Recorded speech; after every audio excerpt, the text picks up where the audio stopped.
High, আমি পায়েল। অনেকদিন পর আবারও একটা ছোট্ট মিনি ব্লগ নিয়ে চলে এসেছি তোমাদের কাছে। আজকে ডিউটি সেরে একদিনের ছুটি নিয়ে বাড়ির উদ্দেশ্যে রওনা হলাম।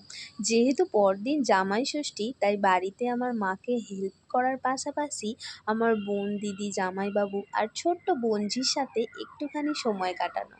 আমি যেখানে থাকি মানে ডায়মন্ড হারবার থেকে দুপুর 2টো নাগাদ বাসে উঠেছিলাম। আর ধর্মতলাতে আমি পৌঁছেছিলাম বিকেল 4:30টায়। বাইরে প্রচণ্ড বৃষ্টি হচ্ছিল আর তারপরেও আমি খুব বড় একটা ভুল করে বসি।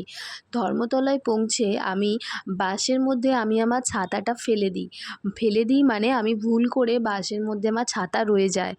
আর ছাতা ছাড়াই আমি বাড়ি যাই। আর ধর্মতলায় আমি পৌঁছাই 4:30। ওখান থেকে আমি আমতার বাস অনেক কষ্টে পেয়েছি আর অনেকটা লেট হয়ে গিয়েছিল বাস ধরতে। আর যেহেতু পরদিন পশ্চিমবঙ্গ দিবস ছিল, তাই অর্ধেকের বেশি বাস তুলে নেওয়া হয়েছিল। তাই আমায় আমতায় আসতে আসতে সন্ধ্যে 7টা বেজে যায়। আর আমতা থেকে আমি পেয়েছিলাম একটা টেকার।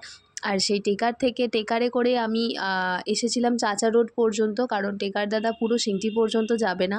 আর চাচা রোড থেকে আমি একটা টোটো পেয়েছিলাম, আর সেই টোটোয় করে আমি সিংটি পর্যন্ত এসেছিলাম। আর সিংটিতে আসার পর আমার প্রচণ্ড খিদে পেয়ে যায়, আর এত খিদে আর প্রচণ্ড টায়ার্ডনেস হয়ে যায় আমার শরীরটা।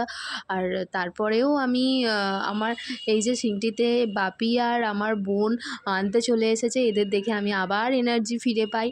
আর এখন আমার ব্লগটা এই পর্যন্ত। এখন বাজে রাত 8টা। আর